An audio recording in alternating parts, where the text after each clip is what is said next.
Are you an India-based fan of online gaming? Does your gaming spree involve exchange of money? Is playing for fun making you conduct monetary transactions on a daily basis? Then this next story is for you. The Government of India is now planning to regularize applications of online gaming that fall into a grey area between gambling and entertainment.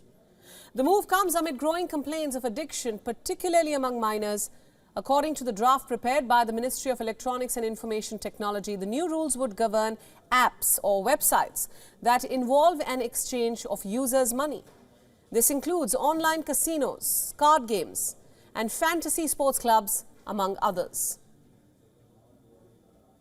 Online gaming companies will now be required to form a regulatory entity registered with the IT Ministry. The Self-Regulatory Bodies Board would then include a federal government nominee who has experience in public policy, law enforcement, public administration or public finance. The companies will also have to appoint a chief compliance officer who will be responsible for coordinating with law enforcement. This officer will then make sure that the companies implement measures to check players' identity and their ages. Listen in.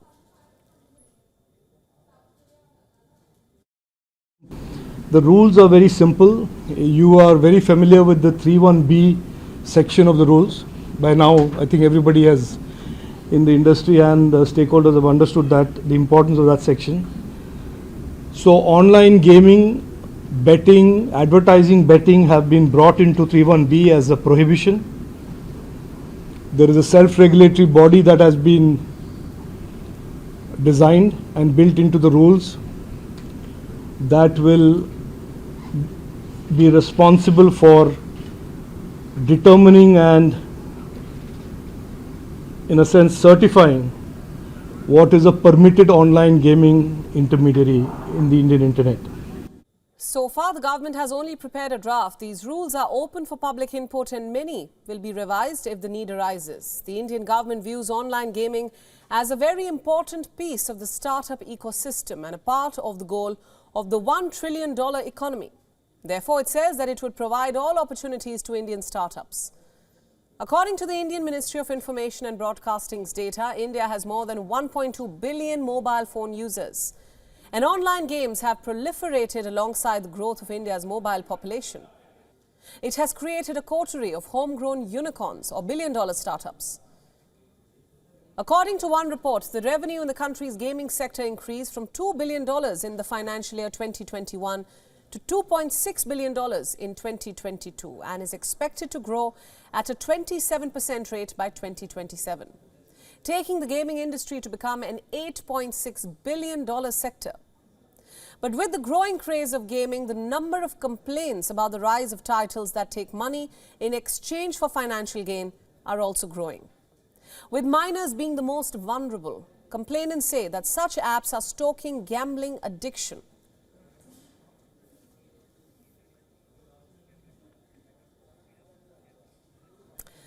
Now, for more analysis on this news development, we are now being joined by our guest of the hour, Roland Landers, who is a CEO at the All India Gaming Federation. He joins us from Mumbai.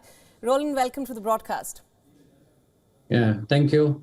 Thank you. Now, my first question to you, every kid or teenager these days is armed with a smart gadget. Online games have shot up in popularity, especially after the lockdowns. So my first question is it even possible to regulate the online gaming space?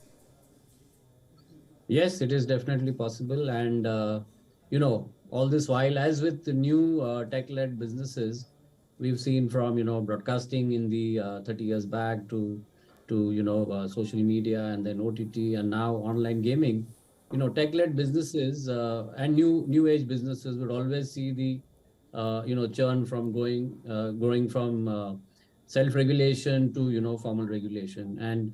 And this industry, the online gaming industry in India, is about 12 years old. Right. And coinciding with, as you rightly said at the outset in the introduction, the growth coincides directly, with the Digital India initiatives undertaken about 7 years back.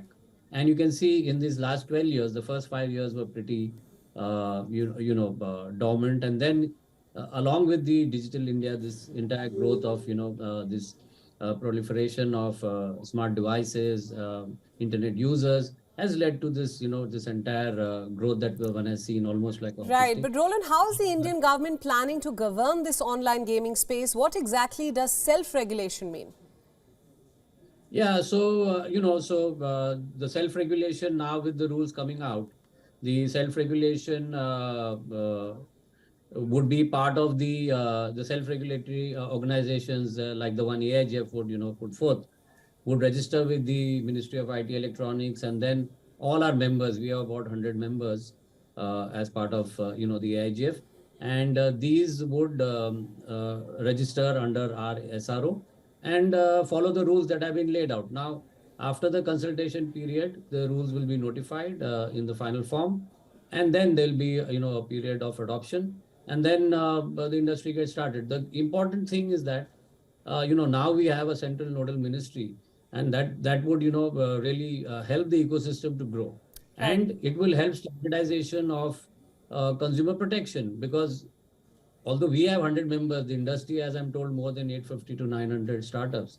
So, all those, we invite them to, come to the AIGF and register under the SRO, Right. and follow the rules that have been put forth. Right, Roland, just talking about the human angle to all of this. Obviously, we've spoken about the revenue involved, the fact that online gaming is a huge part of the Indian startup ecosystem, the unicorns that exist. But the dangers of risks of gaming addiction are well documented too, especially among children, from obesity to poor sleep. We've heard it all. So what can parents do at their end to keep a check on the same?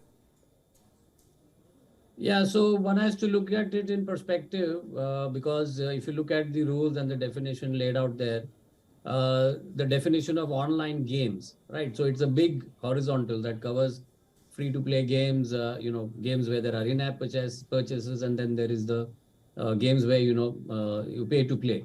So, right, consideration in money or kind. Now, when we look at this ecosystem, we have to keep in mind that, when it is pay-to-play gaming, obviously, it is only meant for adults 18 plus of age.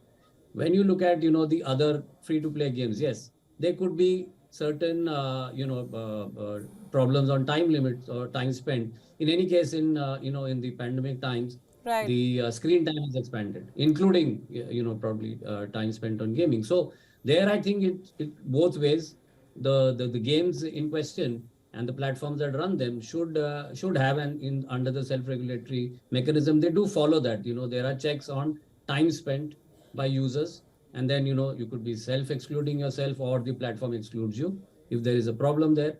Along with that, the parents also should have oversight of the time spent on particularly gaming in the overall context of screen time.